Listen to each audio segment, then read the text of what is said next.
Passion berkat Ya durk majong pi Ngasu yap mat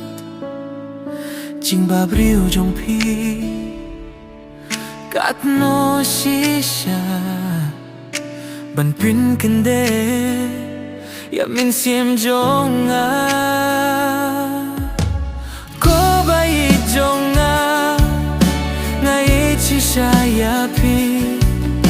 Ngam laban nim hapir te klem ma pi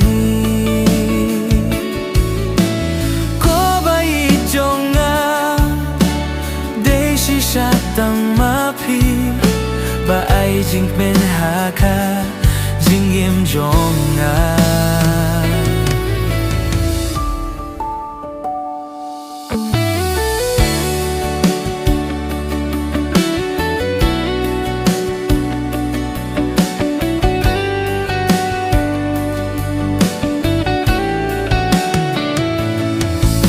Balay pawon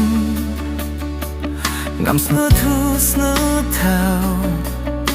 Namar durk ma jong pi Hanga iwan pao Teng teng along Rukum ubij Day tang namar jong pi Ko bayi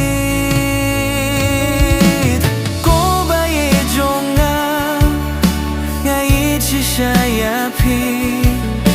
Ngam laban nim hapiar te klem ma pi Ko bai jong a De shisha tang ma pi Ba ai jing men ha ka Jing yim jong a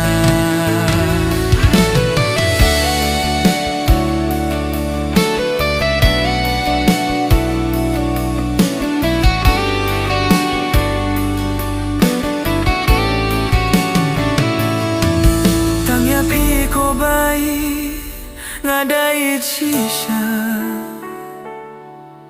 Hadu kabakut Kajing im jonga Ko bai jonga Ngai shisha ya pi Nam laban nim hapir te klem ma pi Ko bai jonga Day shisha tang ma pi Ba ai jing men ha ka